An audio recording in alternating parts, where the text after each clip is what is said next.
श्री कृष्णा श्री कृष्णा श्री कृष्णा श्री कृष्ण। गुरुर्ब्रह्मा गुरुर्विष्णु गुरुर्देवो महेश्वरः गुरुः साक्षात् परं ब्रह्म तस्मै श्री गुरवे नमः। तस्मै श्री गुरवे नमः। सातवां पढ़ेंगे हम लोग श्लोक। माल्यादिष्वपि जाग्रदादिषु तथा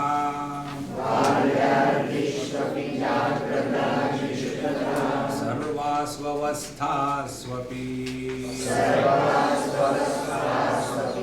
व्यावृत्तास्वनुवर्तमानमहमित्यन्तः सदा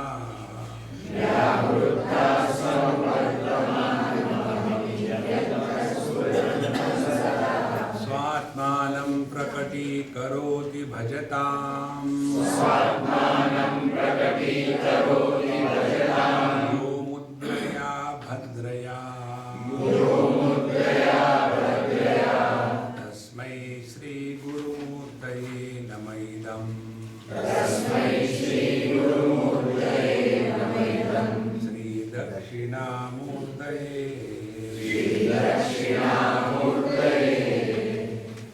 दक्षिणामूर्ति भगवान को नमस्कार किए। ये नमस्कार ऐसा किया कि जिसमें मैं ही मिट गया। जिस नमस्कार में मैं बना रहता है वो नमस्कार नहीं है, वो सैल्यूटेशन से। नमस्कार में मैं मिट जाता है। जिस प्रकार से लहर समुद्र को नमस्कार करती है तो लहर का अस्तित्व ही मिट जाता है, केवल समुद्र बचा रहता है। इसी प्रकार से भगवान को नमस्कार करना माने क्या, ये इस मंत्र में बताया है। पहले तो बताया कि हमारी जो देह की भिन्न भिन्न स्थितियां है, बालक है, शिशु है, कुमार है, युवा है, ये सभी स्थितियों में एक ही तत्व अखंड रूप से है। देखो, इसमें थोड़ा चिंतन करो तो बड़ा आनंद आएगा। हम लोगों ने कभी अपने स्वप्न पुरुषों की ऑटोबायोग्राफी लिखी है क्या? क्यों नहीं लिखी? इसलिए कि हर एक सपने में स्वप्न पुरुष अलग अलग होता है।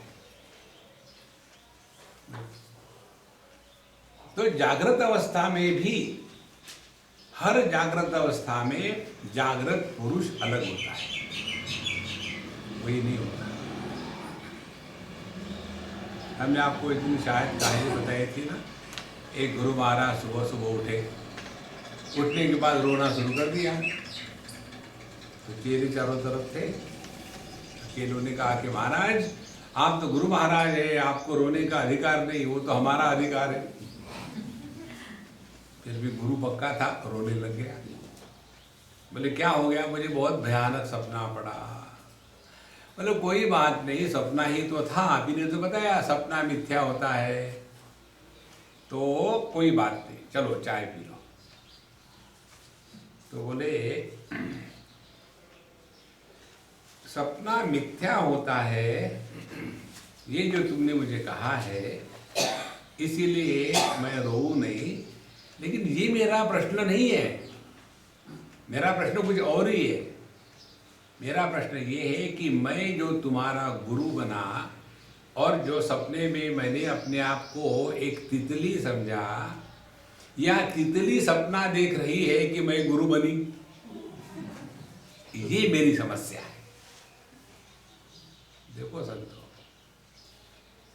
इसीलिए स्थूल देह के भिन्न भिन्न रूप है, उसी प्रकार से सूक्ष्म देह के भिन्न भिन्न रूप है। सूक्ष्म देह के कौन से रूप है? जागृत, स्वप्न, सुषुप्ति, समाधि, ये सूक्ष्म देह के होते हैं। जागृत देह के, स्थूल देह के नहीं होते। स्थूल देह की अवस्था है जवानी, बुढ़ापा इत्यादि। एक बच्चे ने हमको पूछा स्वामी जी, बचपना और बुढ़ापा इसमें क्या फर्क है? हमने कहा दोनों एक जैसी होते, दोनों बेवकूफ होते हैं। बोले हम आपको फर्क पूछ रहे, समानता नहीं पूछ रहे। तो हमने कहा हमको नहीं मालूम। तो बोले बचपन आके चला जाता है, बुढ़ापा आके ले जाता है।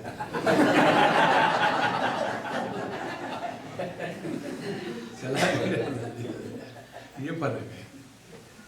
देखो, तो देह के भिन्न भिन्न अवस्थितियां है, और जो सूक्ष्म देह है उस सूक्ष्म देह की जागृत, स्वप्न, सुषुप्ति, समाधि, और तीसरी सर्वासु अवस्थासु अपि, और इसके जितने भी परम्यूटेशन कॉम्बिनेशन बना लो सभी में। देखो, आप यदि शिवसूत्र साधना पढ़ोगे तो उसमें जागृत अवस्था के 4 भेद बताए हैं।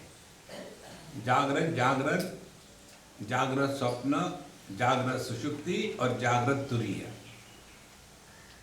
उसी प्रकार से स्वप्न के 4 बताए, जो है स्वप्न जागृत, स्वप्न स्वप्न, स्वप्न सुषुप्ति, स्वप्न तुरीय। उसी प्रकार से सुषुप्ति के 4 है और तुरीय के केवल 3 है। इस प्रकार से सर्वासु अवस्थासु अपि, सभी प्रकार की जो भिन्न भिन्न अनुभूतियों की अवस्था है, सब में व्यावृत्तसु अनुवर्तमान, अनु मीन्स कंटिन्यूअस, वर्तमान माने रहना, होना, जो सब में अखंड भाव से सभी अवस्थाओं में, सभी परिस्थिति में, सभी देश में, सभी काल में, सभी में जो एक अखंड तत्व है। अब इधर अपने को ध्यान लेना है, और यदि हमारा ध्यान इधर में आया तो देखो, आप चाहो भी तो भी दुखी नहीं हो सकते। You can never become miserable. एक बार एक सज्जन है हमारे मित्र, उन्होंने एक चाइनीज लड़की से शादी करी, बहुत अच्छी थी वो। ऐसा कहते हैं कि Chinese wives are better than Indian wives, ऐसा कहते हैं, मुझे पता नहीं। उनमें बहुत सेवा भाव होता है, ट्राई करो आप लोग। मुझे तो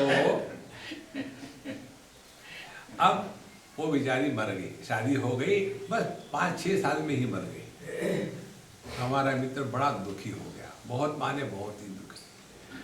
स्वामी जी पता नहीं, मुझे कुछ समझता नहीं है, मैं इतना दुखी हो गया हूँ। अब देखो उसको जाके 1 साल हो गया, लेकिन मैं उसको नहीं भूल सकता हूँ। स्वामी जी कुछ मुझे उपदेश करो।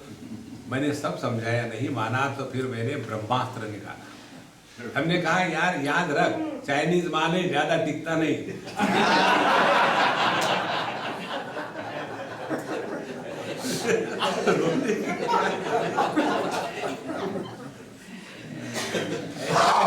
उसको कहा तब वो रिलैक्स हो गया। इसको कहते उपदेश, जिसके द्वारा दुख की निवृत्ति हो। तो जो सब में अखंड है, इसको यदि हमने पहचान लिया तो दुखी होने वाला पति था, लेकिन उस पति का जो अधिष्ठान है आदमी, वो तो जब पत्नी नहीं थी तब भी था, जब पत्नी थी तब भी ढका हुआ था,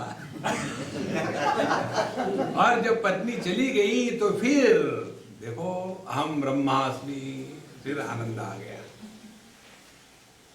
इसीलिए संतो अपने स्वरूप के तरफ ध्यान देना है, अखंड है, इसमें कोई खोट नहीं आती। और बाकी सब चीजें चला चली का खेला, जागृत अवस्था आती है, रहती चली जाती है, स्वप्न आता है चला जाता है, सुषुप्ति आती है चली जाती है, फिर सत्संग में आ जाती है। मुझे तो जो सत्संग में सोते हैं ना, उनके प्रति बहुत आदर और प्रेम होता है। सत्संग में जो नहीं सो सकता उसको भगवान का दर्शन कभी नहीं हो सकता।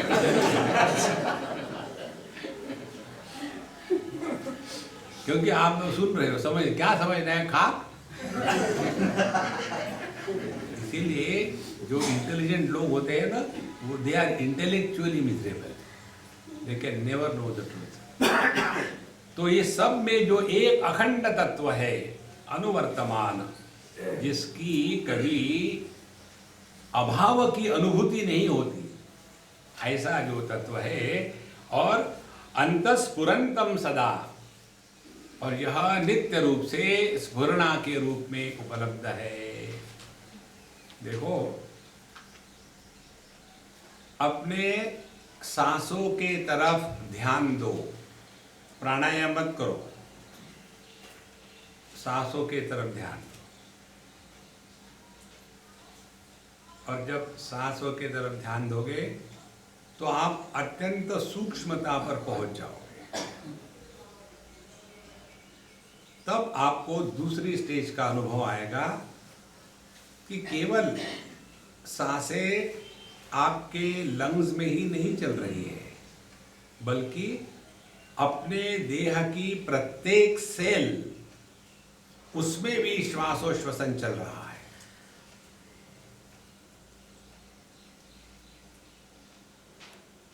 और फिर आपको अनुभव होगा कि हमारा पूरा जो ज्ञान है उसमें भी स्पंदन हो रहा है। होल बॉडी स्पंदन, गति यह वस्तु नहीं है। किसका स्पंदन हो रहा है, किसकी गति, गाड़ी की गति, स्पंदन जिसका हो रहा है वो हम है। तो पहले सांसों में थे, सांसों से निकल करके सेल्स में आए, सेल से आकर के समष्टि में आए, समष्टि में से आकर के गति में आए, एक्सपांशन कॉन्ट्रैक्शन, गति से निकल करके जिसका एक्सपांशन कॉन्ट्रैक्शन हो रहा है, अंतस्फुरंतम सदा।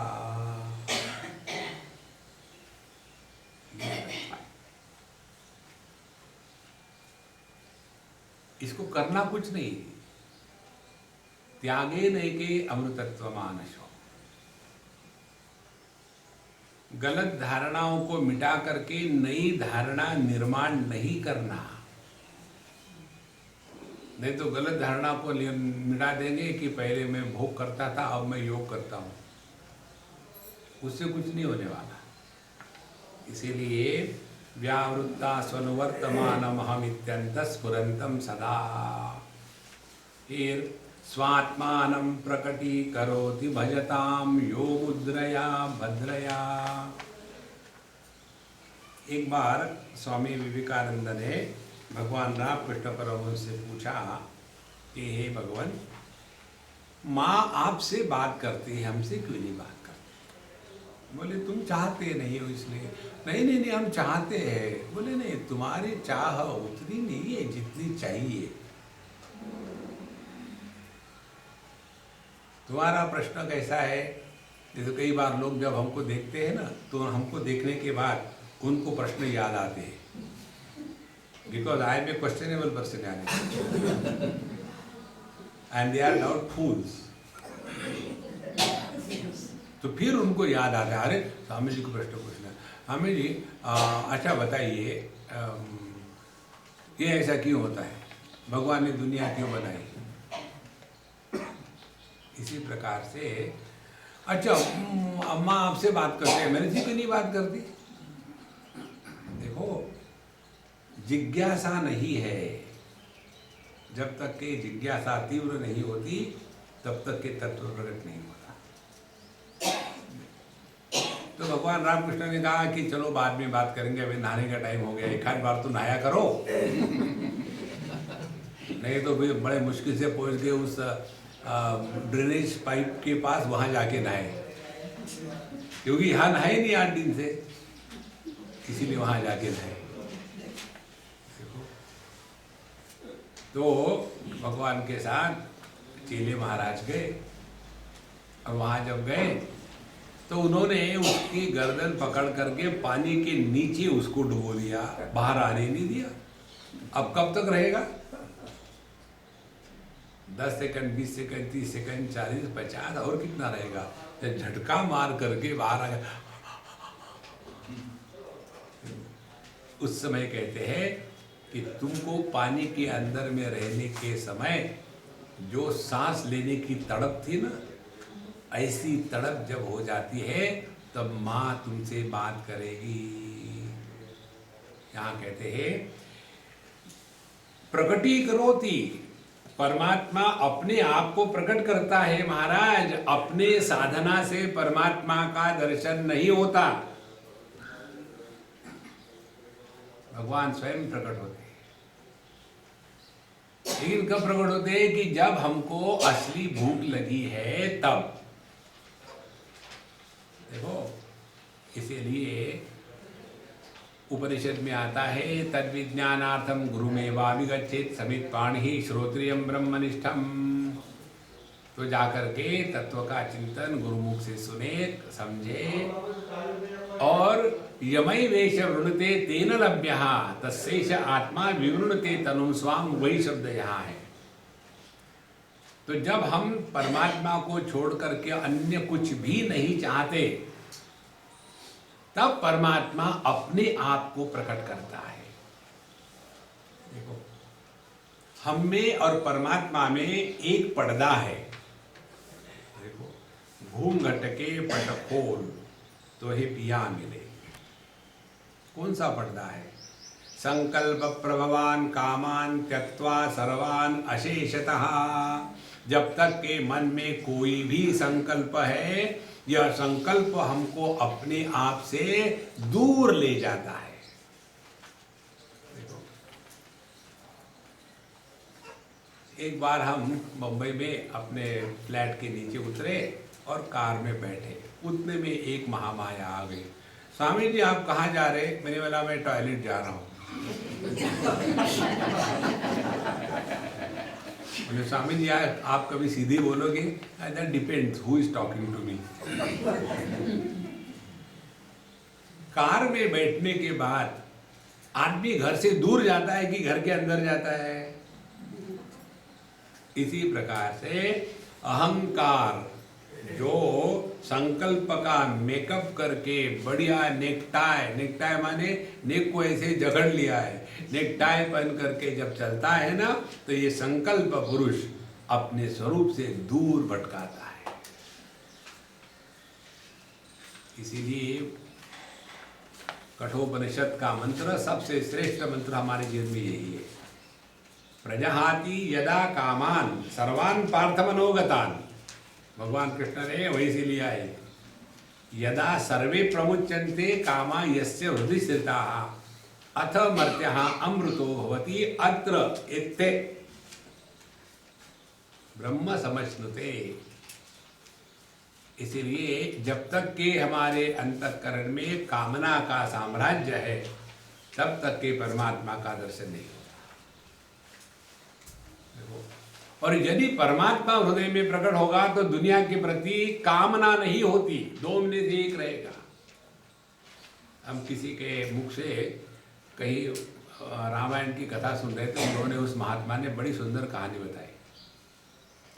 बोले किसी ने कहा रावण से कि रावण महाराज, तुमको सीता से भोग करने की इतनी प्रबल इच्छा है, तो तुम काम रूपी हो, जो चाहे तुम रूप बना सकते हो, तो तुम अपने आप को राम का रूप बना करके क्यों नहीं जाते हो सीता के पास?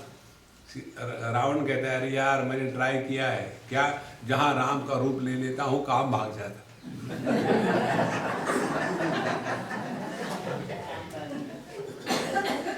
देखो संतो, जिस हृदय में परमात्मा के प्राप्ति की तीव्र इच्छा होती है, वहाँ काम का साम्राज्य हो ही नहीं सकता। तो स्वात्मानं प्रकटीकरोति, जो अपने आप को प्रकट करता है, किसको? भजताम, जो भजन करते हैं। अब भजन का मतलब तबला बेटी वो नहीं है, प्लीज अंडरस्टैंड।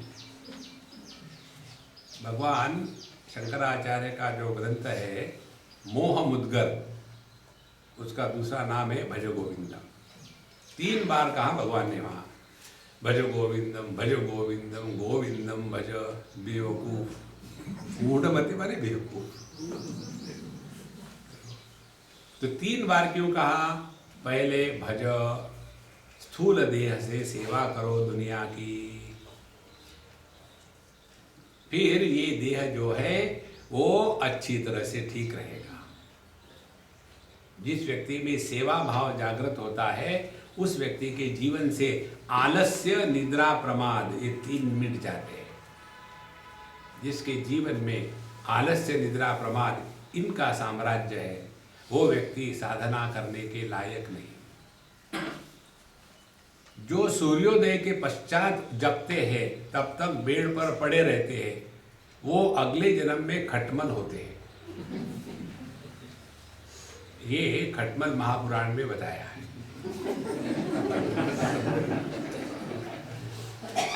हम क्यों पड़े रहते हैं? निद्रा, आलस्य, प्रमाद, क्योंकि अभी सेवा कभी करी ही नहीं।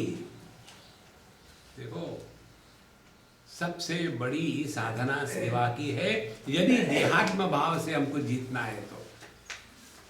देखो, हमारे मातर में अहमदाबाद के पास एक स्थान है मानव परिवार, हम जाते हैं वहाँ कभी कभी, बड़े अच्छे लोग हैं। उनके 2 सिद्धांत है, केवल 2। एक है स्मरण और दूसरा है सेवा।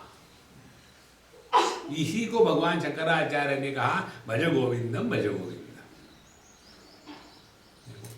संस्कृत में कहेंगे तो ग्रंथ बन जाता है और साधु संत अपने गुजराती में कहेंगे तो ऑर्डिनरी बात बन जाती है। देखो, तो पहले भजताम, जिन्होंने अपने स्थूल देह से जगत की सेवा करी है उसी के जीवन से तमोगुण का प्राधान्य निकल करके वह आलस्य, निद्रा, प्रमाद इन 3 क्षत्रियों को जीत लेता है, अन्यथा नहीं। भजताम। दूसरा भज का अर्थ है, भज माने भजन करना। देखो, भजन करने के भिन्न भिन्न प्रकार हैं। पहले तो हमारा मन दुनिया में बिखरा हुआ है, तो दुनिया से बिखर के इकट्ठा करने के लिए पहले उसको बड़े आलम्बन दिए जाते हैं। तबला है, पेटी है, गाने वाले 2, 4, 10 लोग हैं। एक ने फटे बांस के जैसा गाया तो दूसरे का बांस फटा नहीं होगा। इसीलिए भजन के चक्करों में देखेंगे आप 10-15 होते हैं गाने वाले, एक आध की तो आवाज ठीक निकलेगी उसी बहाने बैठ लेता है आदमी। एक ही अपना हो तो मुश्किल हो जाती है। तो उसमें गाने की आवाज़ अनेक है, भजन अनेक है, उसके बाद तबला है, पेटी है, हारमोनियम है। कहीं ना कहीं मन लग जाएगा क्योंकि अभी मन बहुत बिखरा हुआ है। फिर वहाँ से हट करके फिर एक ही भगवान का नाम लेते हैं। ओम श्री राम जय जय राम। ओम श्री राम जय जय राम।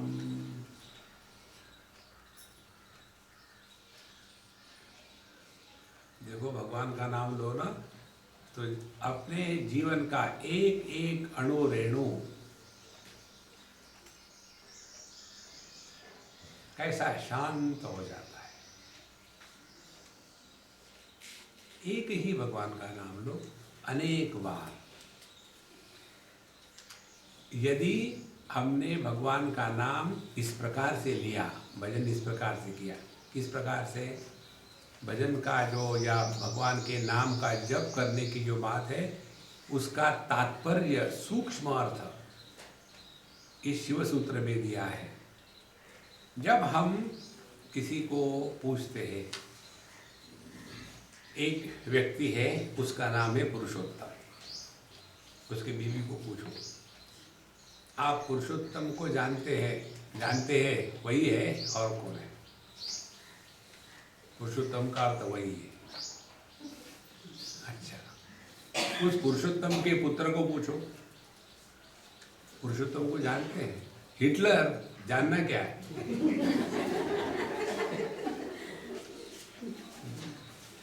आप तीसरे को पूछो पुरुषोत्तम, उसके भाई को पूछो मेरा छोटा भाई है, बहुत परेशान करता है। पुरुषोत्तम का अर्थ। किसी व्याकरण के पंडित को पूछो, वो उस पुरुषोत्तम को फाड़ फूड़ करके रख देगा।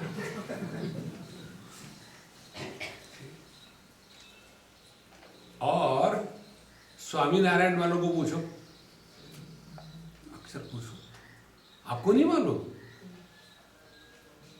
और जिसका नाम पुरुषोत्तम है उसको पूछो, पुरुषोत्तम मैं हूं ना? देखो महाराज, शब्द वही है, उसके अर्थ कितने भिन्न भिन्न प्रकट हो गए। इसी प्रकार से हम कहते हैं मेरा सत्चित आनंद रूप मैं भी नहीं जानू।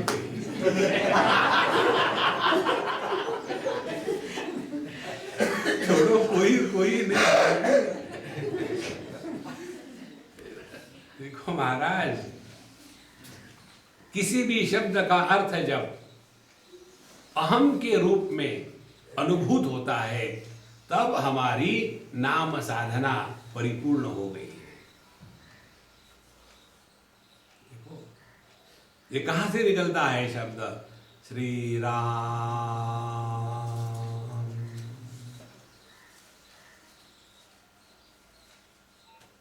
और कहां ये गायब हो जाता है।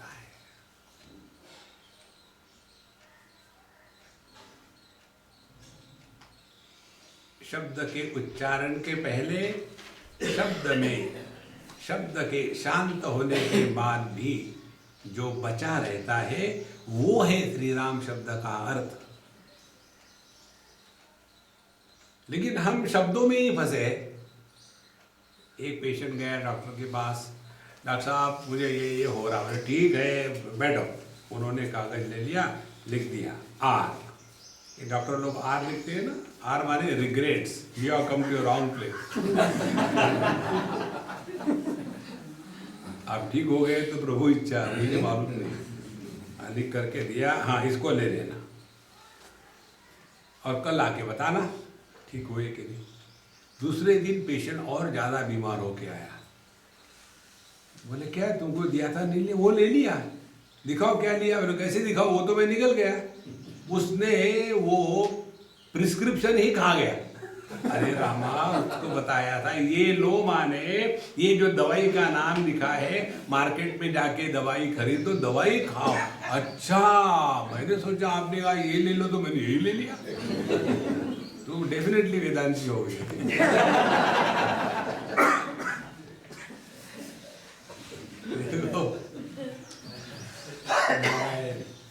इसीलिए भगवान का भजन करना माने परमात्मा अपने हृदय में प्रकट हो जाते हैं। हम लोग भगवान का नाम कैसा लेते हैं? जैसे आयुर्वेद की दवाई खा रहे हो। आपको मालूम है ना आयुर्वेद का प्रिंसिपल क्या है? वो आपको ऐसी भयानक कड़वी दवाई देते हैं कि दूसरे डोज से बचने के लिए कहते हैं मैं ठीक हो गया। या तो फिर वो कड़वी दवाई खाओ, उससे तो अच्छा है दुखी रहो। उसी प्रकार से भगवान का नाम लेते हैं, ओम भूर्भुवस्सुवः ओम भूर्भुवस्सुवः। ये कोई दवाई है क्या? और फिर इतनी स्पीड होती है, इतना काम होता है, और मंत्र भी लंबा के लंबा लेके रखा है। और फिर उसका मंत्र का फिर ऐसे में शुरू हो जाता है, ओम भूर्भुवः ओम भूर्भुवः ओम भूर्भुवः ओम भूर्भुवः। और उसके कारण भगवान कंफ्यूज, किसको बुला रहा है? सब भगवान साइड में बैठे, बुलाया तो नहीं, जब नाम महाराज, ये भगवान का नाम लेना नहीं होता। भगवान का नाम कैसे लेते हैं? जैसे चॉकलेट खाते हैं वैसे। चॉकलेट जब आती है अपने जबान पर तो उसको आपने देखा होगा, अगली बार देखो नहीं देखा होगा तो कुत्ता कैसा खाता है? कुत्ता कभी टेस्ट नहीं करता, दिया अब। इसी प्रकार से हमारा जो भगवान का नाम लेना है, कहीं अपने जीवा को अपवित्र न कर दे।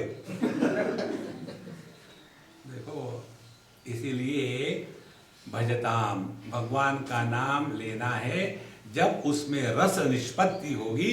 रसो वही सहा रसगम हेवायम लब्ध्वा आनंदी भवति। भगवान के नाम लेने का जिसका योग्य प्रकार का अभ्यास है वो व्यक्ति कभी दुखी नहीं होता, कभी नहीं। इसका मतलब ये नहीं उसके पास दुख नहीं आते, दुख जरूर आते। दुख भगवान के जैसे न में द्वेषोस्ति न प्रिया, सबके पास पहुंच जाते। देखो, तो भजताम, जो भगवान का भजन करता है। तीसरा भज का अर्थ है जो भगवान का चिंतन स्मरण करता है। तो स्थूल देह के द्वारा सेवा, वाणी के द्वारा भगवान का भजन। तो अब क्या बचा है?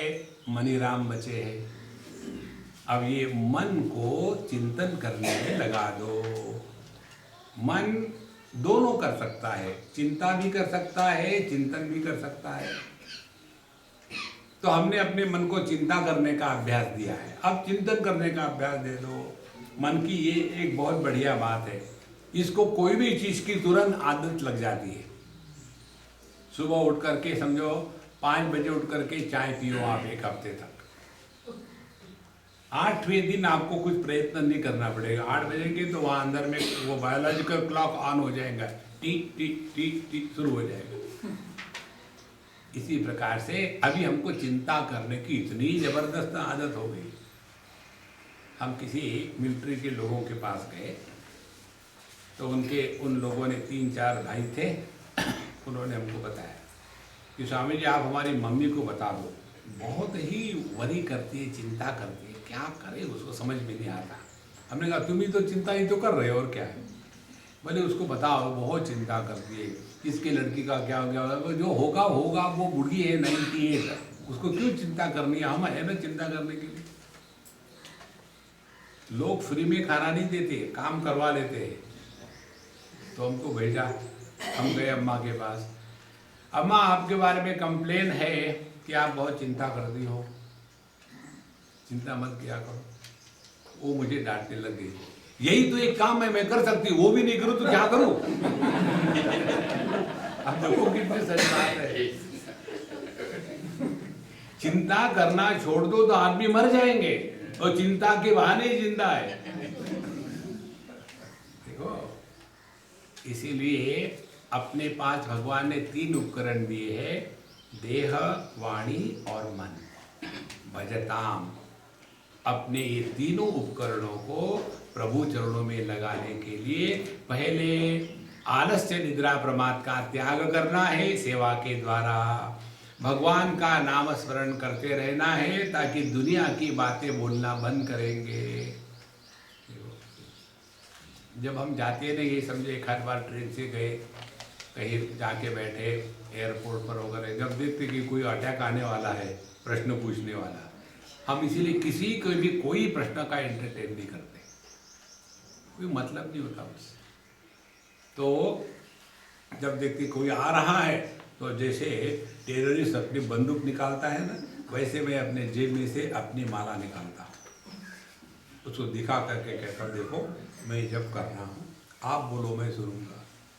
और असल में बूढ़े लोगों को केवल सुनने वाले विक्टिम चाहिए, बाकी कुछ नहीं चाहिए। किसी भी बूढ़े व्यक्ति को आपको प्रसन्न करना है ना, तो उनको उनके बारे में पूछो और सुनो मत।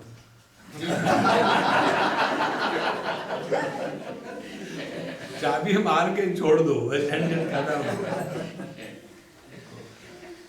इसीलिए दुनिया की बातें करना, दुनिया के बारे में सोचना, इसके स्थान पर अपने मन को प्रभु में लगाओ। तो स्वात्मानं प्रकटीकरोति भजताम। आत्मचिंतन का तात्पर्य क्या है? एक बार एक जैन सदगृहस्थ ने हमको पूछा, हमारे वो होस्ट थे, बोले स्वामी जी हमारे भी मुनि लोग आते हैं, साध्वी अम्माएं आती है, वो कहते हैं आत्मचिंतन करो, आप भी कहते हो, लेकिन आत्मचिंतन करो माने क्या, ये तो कोई बताता ही नहीं। हमने कहा ये सीक्रेट है, सीक्रेट क्या, किसी को पता मालूम ही नहीं, जो बताते उनको भी मालूम नहीं तो क्या बताएगा।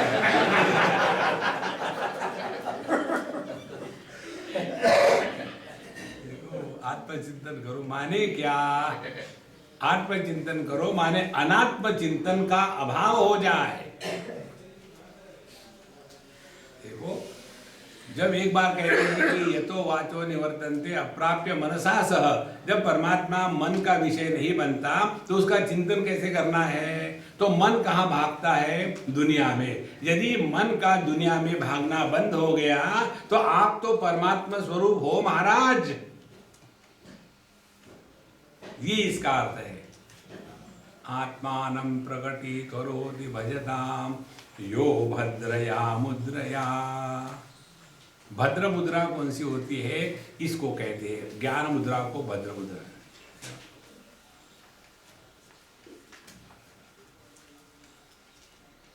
गीता के जो ध्यान श्लोक है उसमें आता है एक श्लोक, सर्वोपनिषदो गावो दोग्धा गोपा दोग्धा गोपा।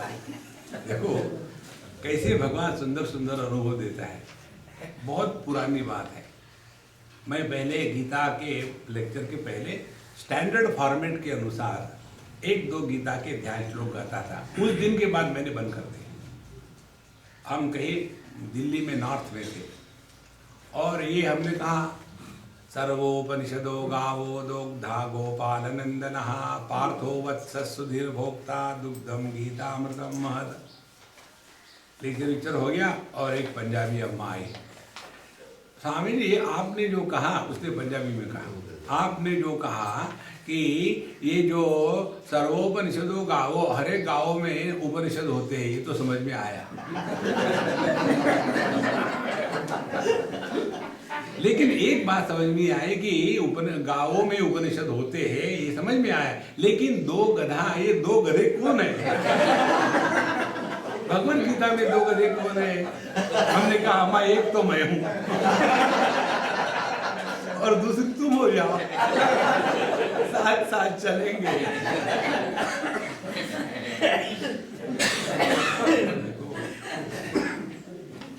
तो ज्ञान मुद्राय कृष्णाय गीतामृत दुहे नमः।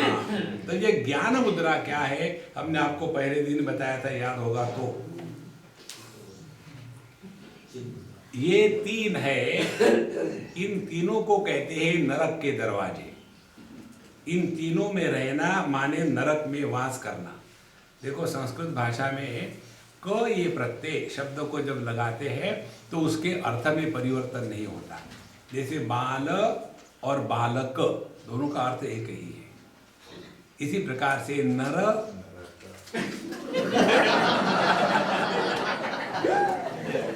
एक ही अर्थ।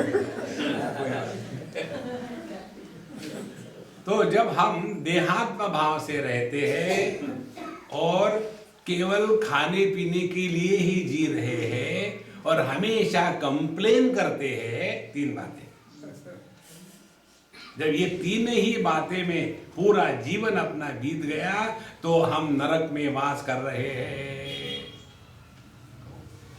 इसी को भगवान कहते हैं गीता में, त्रिविधम नरकस्येदं द्वारम नाशनमात्मनः काम क्रोधस् तथा लोभः तस्मात् एतत्त्रयम् त्यजेत्।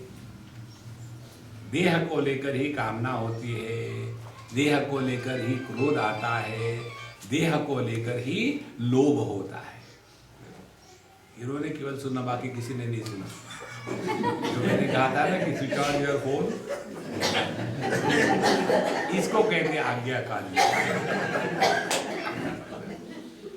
तो जब हम इधर ध्यान देते हैं कि कहीं हम देहात्म भाव में तो फंसे नहीं है। देहात्म भाव से जीना माने नरक का निवास है। केवल इतनी ही बातें हैं, सब की सब साधना। जो जगत है वहां से हट करके पहले अपने व्यक्तित्व को सुधारना। व्यक्तित्व को सुधारने के लिए धर्मशास्त्र और योग शास्त्र है।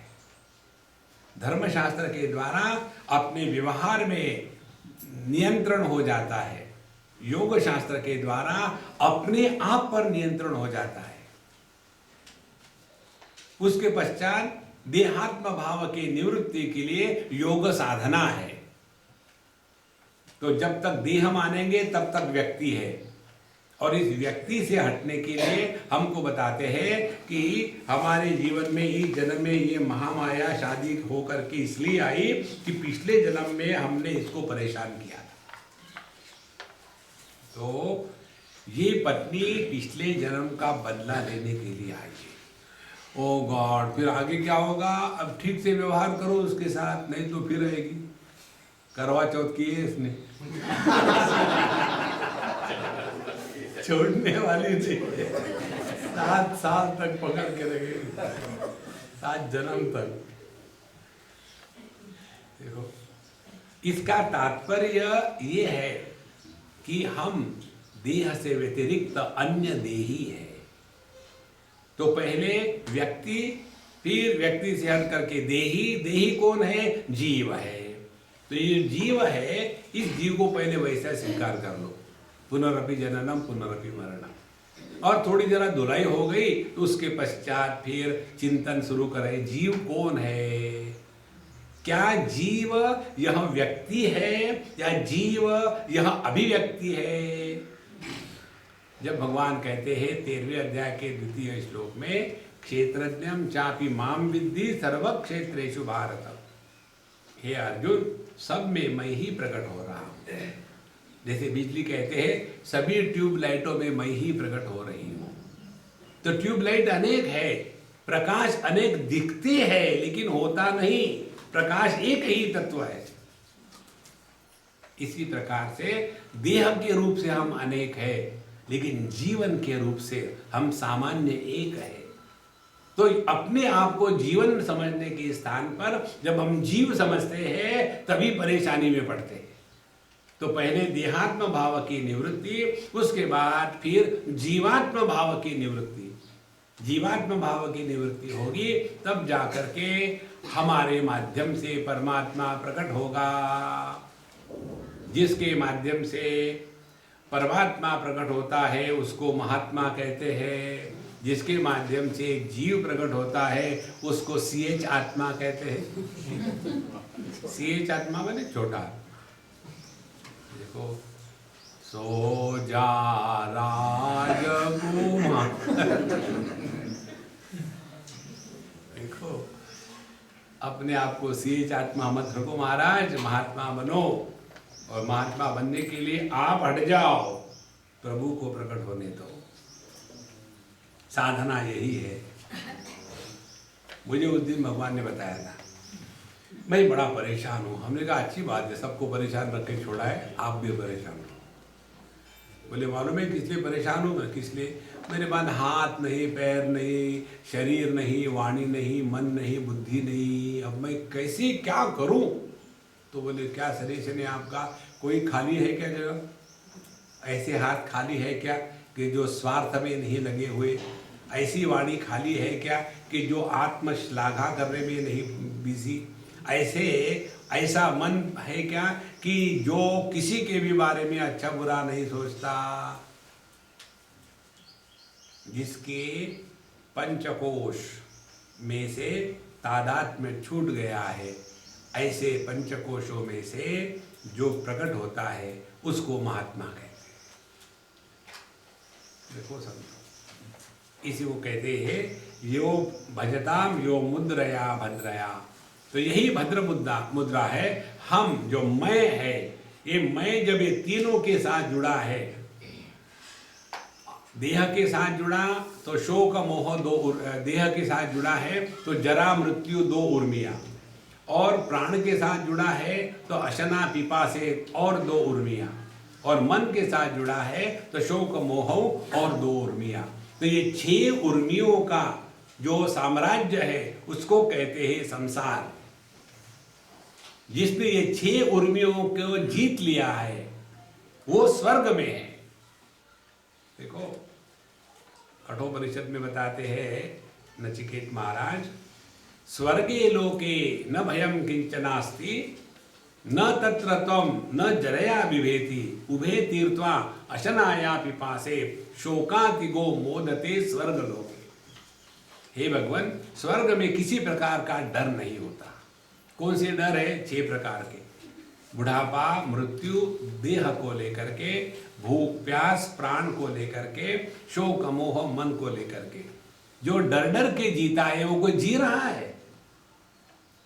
देखो, आध्यात्म के मार्ग पर चले और डर डर के जिए, वो आध्यात्म का कार्टून होता है, साधक नहीं। नायमात्मा बलहीने न लभ्यः, जो बलहीन है, डर डर के जीते हैं। नहीं, वहां मैं जाना चाहता हूं, लेकिन पता नहीं वहां कमोड होगा क्या। तो ऐसे व्यक्ति स्वर्ग में जाएंगे तो भगवान का दर्शन नहीं होगा, कमोड का देखो, नारायण स्वात्मानं प्रकटीकरोति भजताम यो मुद्रया भद्रया। जिसने अपने इन तीन चीजों के साथ तादात्म्य छोड़ दिया और फिर इसको मैं को कहाँ किया, इसको मैं को प्रभु के चरणों में अर्पण कर दिया,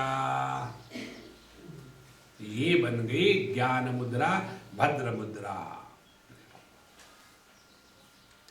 और प्रभु के चरणों में जिसने अपने आप को वास्तविक रूप से अर्पण कर दिया है ना, उसके जीवन में चिंता नाम की चीज हो ही नहीं सकती। देखो, उपासना का अर्थ वीकलिंग बनना नहीं है। जिसको भगवान पर, परमात्मा पर विश्वास है, उसका आत्मविश्वास स्वाभाविक दृढ़ हो जाता है। क्योंकि आत्मा परमात्मा अलग अलग नहीं है। कोई कहे हमारा भगवान पर तो विश्वास है लेकिन अपने पर विश्वास नहीं, तो आपका भगवान पर भी नहीं, अपने पर भी नहीं। आप देखेंगे कितने ये उपासना करने वाले डर डर के जीते हैं, डर डर के जीते हैं। पता नहीं सोमवार का दिन था और मुझे लगा मंगल ही है और मैंने हनुमान चालीसा कर दिया, शिव जी क्या करेंगे? कुछ नहीं, तुमको नरक में भेजेंगे डायरेक्टली। डर डर के जो जीते हैं वो आध्यात्मिक साधक नहीं है। निडर होके रहो। इसीलिए स्वात्मानं प्रकटीकरोति भजताम यो मुद्रया भद्रया। और जिसके हृदय में स्वात्मानं प्रकटीकरोति, हमारे हृदय में प्रभु प्रकट हो जाते हैं। ध्यान से सुनना, भगवान का प्राकट्य का अर्थ ये नहीं अरे बाप रे भगवान प्रकट हो गए तो उनको तो चार हाथ है, मेरे दो ही चाहते थे, दो हाथ बाहर निकलेंगे क्या? और उनके हाथ में तो शंख चक्र गदा पद्म है। अब मैं समझो भूल गया तो कौन से हाथ में क्या है, फिर मैं फोन किस हाथ में रखूं? ये इसका अर्थ नहीं है। भगवान का प्राकट्य केवल निरपेक्ष आनंद के रूप में होता है। देखो, भगवान का प्राकट्य केवल आनंद स्वरूप, और ये आनंद कैसा? निरपेक्ष आनंद है। हमको विषयानंद मालूम है, हमको देवानंद मालूम है। देखो, ब्रह्मानंद कहाँ मालूम है? ब्रह्मानंद निर्मित आनंद नहीं है, यह अनिर्मित कारण रहित जो स्वातंत्र है उसको कहते हैं ब्रह्मानंद। इसीलिए इस आनंद को अपने हृदय में प्रकट हो कर देता है। ऐसे जो गुरु महाराज है दक्षिणामूर्ति भगवान, उनको नमस्कार। उनको ऐसा नमस्कार किया कि हम ही गायब हो गए। इसीलिए जिनको ज्ञान हो जाता है उनमें अभिमान कभी नहीं होता। ज्ञान अमान जहूं एक होना है। क्योंकि ज्ञान क्या है? ध्यान से सुनो। ज्ञान का अर्थ ये नहीं कि मैं ब्रह्म हूं। ज्ञान का अर्थ ये, अरे यार पहले मैं बेवकूफ था।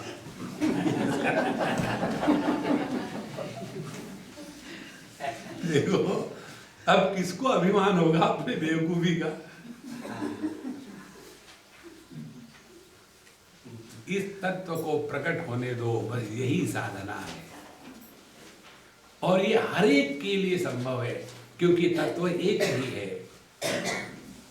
आगे चलते हैं, 8वां मंत्र।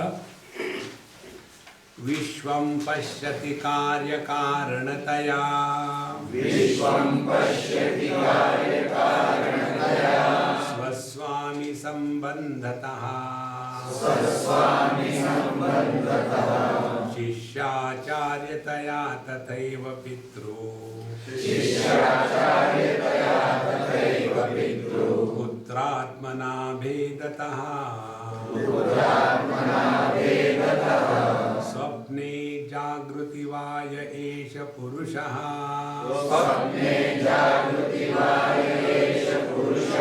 माया परिभ्रामितः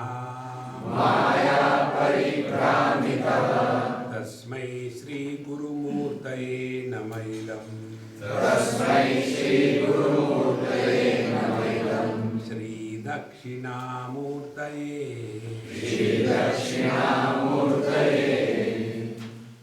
ये दुनिया कब प्रकट होती है और ये दुनिया किसमें रहती है? ये दुनिया प्रकट होती है जब हमारी बुद्धि खुल जाती है। और कैसे प्रकट होती है दुनिया? कार्य कारणतया। एक बार एक बच्चे ने मुझे प्रश्न पूछा, स्वामी जी भगवान यदि हमको पनिशमेंट देना चाहते हैं तो कैसे पनिशमेंट देते हैं? तो हमने कहा तुमको तुम्हारी मम्मी कैसी पनिशमेंट देती है? बोले वो मुझे मिठाई खाने को नहीं देती 1 हफ्ते तक। कि तुम क्या करते हो? मैं मार्केट में जाके खाता हूँ, बहुत इंटेलिजेंट हूँ। तो हमने कहा भगवान और भी क्या करते हैं? तुमने कभी दही वड़ा खाया है क्या? बोले हाँ मुझे बड़ा अच्छा लगता। आपको कैसे पता चला? मुझे सब पता है। दही वड़ा कैसा खाते मुझे बताओ? बोले एक दोना होता है और दोने में वो गीला गीला सा वड़ा जो है उसको दबा करके पानी निकाल के उसमें डाल देते हैं, फिर उसके ऊपर में दही डालते हैं, फिर काली मिर्च, लाल मिर्च, ये नमक, वो नमक और सब डाल करके बाद में थोड़े बहुत ऑर्गेनिक सॉल्ट डाल देते हैं और उसके पश्चात 1 चम्मच देते हैं, जिस चम्मच में आता ही नहीं वो ऐसा चम्मच दे देते, फिर हम खाते हैं। हमने कहा देखो भगवान ऐसे ही करता है। किसी को पनिशमेंट देनी हो ना तो अपनी जो खोपड़ी है ना, क्रेनियम, वो दोने के जैसा है। उसमें जो वड़ा है वो अपने ब्रेन के जैसा है। दबा करके उसमें डाल दिया और उसके ऊपर में दही के जैसा डाल करके ऊपर से काली लाल मिर्च छिड़कते हैं ना, वैसे बुद्धि छिड़कते हैं और फिर ढक्कन लगा करके भेज देते हैं। उसके बाद आदमी इंटेलिजेंटली मिजरेबल रहता है थ्रू आउट लाइफ। कारण हर चीज में ऐसा क्यों क्यों क्यों क्यों? Whole life is wasted only finding out the cause of what we don't no.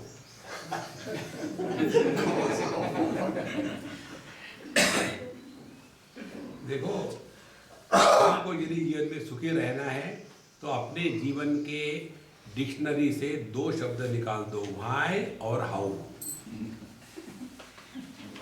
We while our life by howling at the life।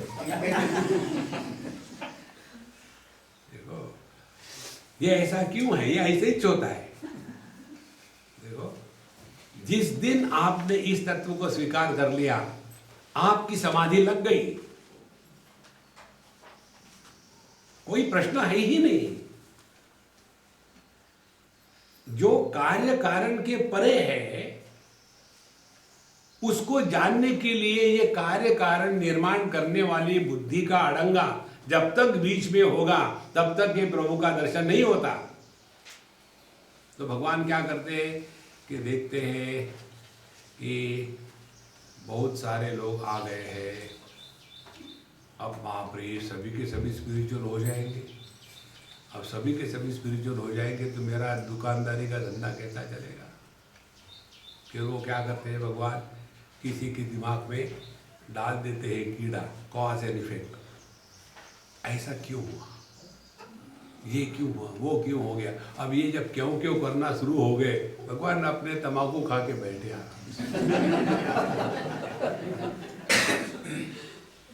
तो महाराज विश्वम पश्यति कार्य कारणतया।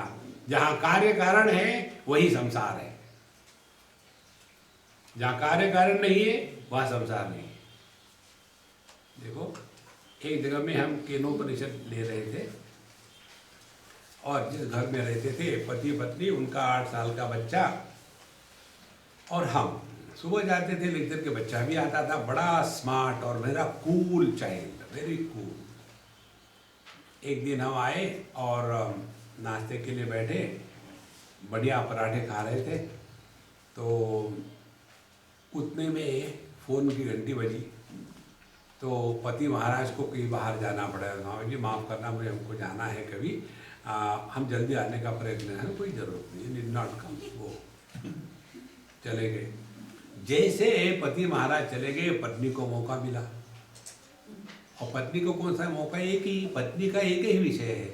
लोगों के हस्बैंड कितने अच्छे होते हैं, हमारे देखो एजी।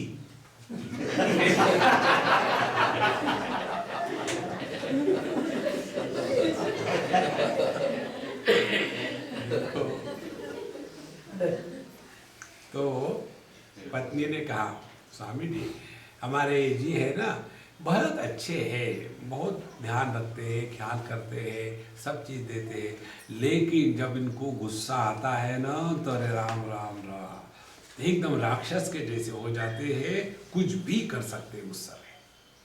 मैं इनके गुस्से से तंग आ गई। अब किसी को पराठा खिलाओ, इसका मतलब थोड़ी कि उसको टॉर्चर करो। तो पराठे के साथ कुछ दही दे दो, अचार दे दो और कुछ बटर दे दो, सब्जी दे दो, ये कंप्लेन दे रहे यार। तो लेकिन ये हमारे प्रोफेशनल हजार्ड से we have to go through. तो हम अपने मुंह में अब पराठा है तो कैसे बोलेगा? तो उतने में वो जो लड़का था वो कहता है, स्वामी जी मम्मी के प्रश्न का मैं उत्तर दूं क्या? हमने कहा चेला तैयार हो जाओ। एकदम खुश हो गए, चलो जो भी कहता है मुझे क्या फर्क पड़ता। और उस दिन जो मंत्र हुए थे, वो मंत्र हुआ था, यन मनसा न मनुते येन आहुर्मनोमतम तदेव ब्रह्मत्वं विद्धि नेदम यदिदम उपासते। 5 मंत्र है। तो जो मन का विषय नहीं है, लेकिन जिसके कारण मन में मनन करने की क्षमता है, वह ब्रह्म है, और वह ब्रह्म तुम हो, और उसको तुम केवल पहचानो, ये उसका अर्थ है।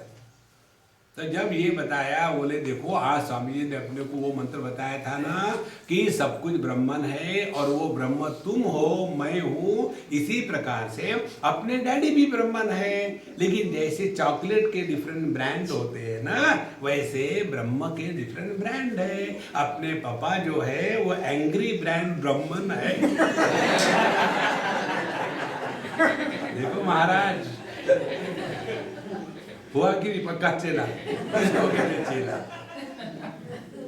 संतो इसीलिए विश्वम पश्यति कार्य कारणतया, इस चक्कर में मत पड़ो ये ऐसा क्यों, वो ऐसा क्यों। ध्यान से सुनना, कार्य कारण की मीमांसा से काल का जन्म हो जाता है। कारण काल में पहले होता है और कार्य काल में बाद में होता है। जहां कार्य कारण की मीमांसा है वहां काल का प्रभाव होगा, और जहां काल का प्रभाव होगा वहां डर होगा, वहां भय होगा, वहां परेशानी होगी। गहरी नींद में हम प्रवेश करते हैं, उसके बाद दूसरी कोई घटना होती ही नहीं, इसीलिए काल का जन्म नहीं होता।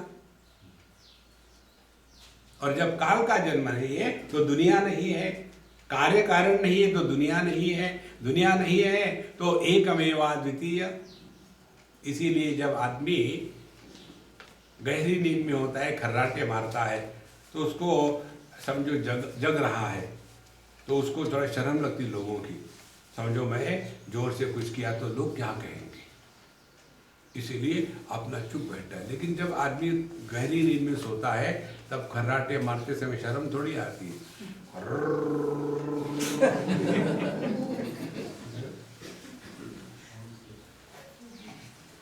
क्योंकि वहां मैं नहीं होता।